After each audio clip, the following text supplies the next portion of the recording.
Alright guys, welcome back to my channel. My name is Donald and it's been a while. We haven't talked about Alchemy Pay for a while, and I know there's at least one of you guys who's been hounding me about doing an update on Alchemy Pay, so here's gonna be the update. We're gonna talk a bit about ACH staking because you can actually stake Alchemy Pay's crypto if you haven't known, but what I recommended, short story is no, I'm gonna explain why in the video. And we're gonna also talk about the new partnerships with Alchemy Pay. How I see it, they are really making some incredible partnerships that might lead to global payment domination further on down the road. And we'll talk more about that in the video, but for now, make sure to go smash that like and subscribe button like we always do for the YouTube algorithm. And once we got that done, let's jump right in. So one of the more incredible things that happened recently is Alchemy Pay added Google Pay and Apple Pay as on-ramps for Fiat-Crypto purchases. So if you're a user of Google or Apple Pay, what's incredible now is that you can use that to go ahead and purchase crypto quickly, easily, and securely using fiat currency. And the purchase made with Alchemy's ramp services will basically allow you to self-custody the crypto you buy, which is much better than any of the centralized exchanges, which a lot of them are going bankrupt.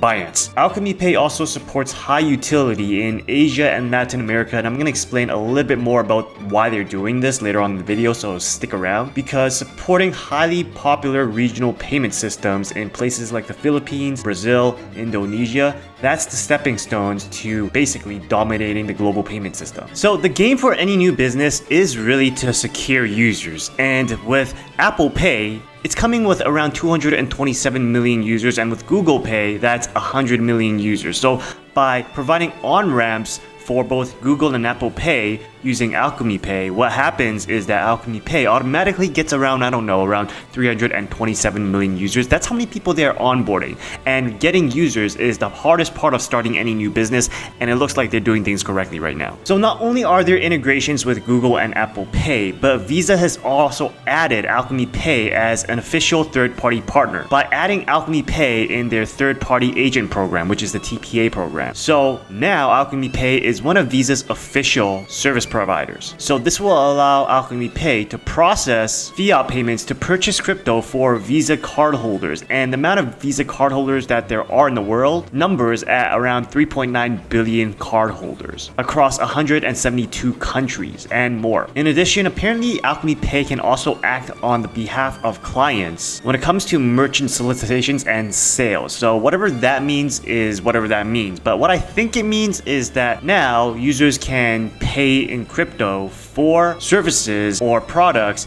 and all of that is going to be facilitated by Alchemy Pay. But don't quote me on that because that is what I think. Alchemy Pay is using some very fuzzy words that are unclear in their Medium post, so I am just drawing on that source. But if I am right in thinking that, alright, people can now buy things with crypto, that is a pretty big thing in and of itself. So we're getting closer and closer to explaining the conspiracy theories between Alchemy Pay and Asia. But first off, let me just note that Alchemy Pay has also launched local payment methods with Vietnamese domestic banks and mobile wallets, two of which are called Momo and VTPay. This will allow Vietnamese people to buy crypto directly with Vietnamese dong, which is the Vietnamese currency, on Web3 platforms, just by using Momo and VTPay, which they're already familiar with. So what basically happened was Alchemy Pay, by just partnering with these banks and mobile wallets, they onboarded around 100 million users, 23 million on Momo, 9 million on VTPay, and 71 million on something called Zalo. This is going to be great because it makes purchasing crypto much easier and more direct with fiat funds. They also did the same with Gcash in Philippines, which gives them around 60 million users, and OVO 92 million users. And they also snagged 150 million users in Indonesia with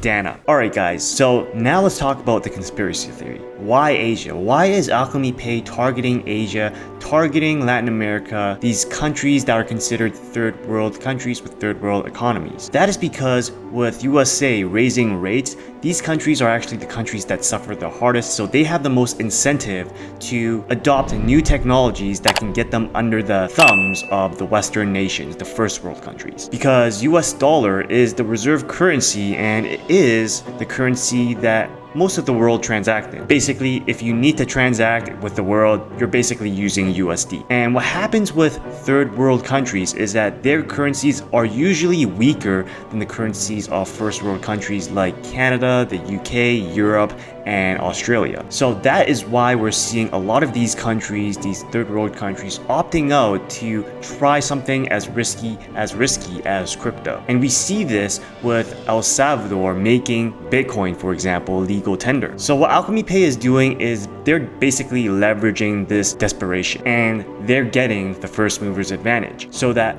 when this fiat Ponzi scheme that is headed by US and the West eventually falls, they will be positioned at a really great position for them to profit and expand. And guys, this is not only happening in Asia, it's also happening in Brazil, because Alchemy Pay integrated with the most popular local payment system in Brazil called Pix. There are 116 million users on Pix, and Pix was founded by Brazil's own central bank. So now users can use their own local currency, Brazilian real, in order to buy crypto. Pix itself has already done around 6 billion transactions, and that totals around 682 billion US dollars. And if that is not evidence of these other countries trying to get under the thumb, the power of the US dollar, guys, I don't know what is. So apparently there is a possibility to stake ACH, and I just wanted to give you guys a heads up on this. The only way to stake ACH is to stake them on Binance. You can do so by locking up your tokens for 30, 60, 90 days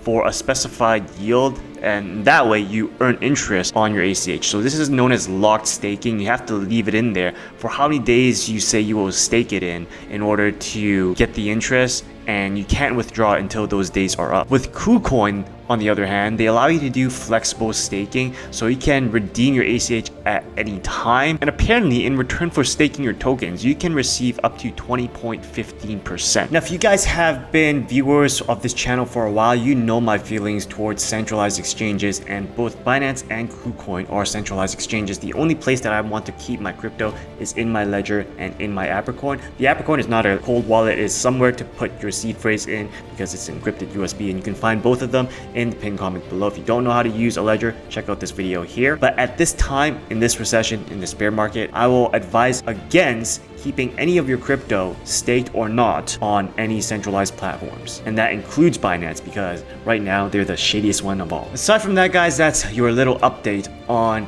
ACH and staking on ACH, and for one of you guys who keep on asking me to make an ACH videos. Other than that, guys, if you've enjoyed this video, if you enjoyed the content that I put out, please make sure to smash that like and subscribe button, check out other videos on cryptocurrencies and passive income. And remember, guys, continue working, continue building, continue inspiring. I'll see you next time.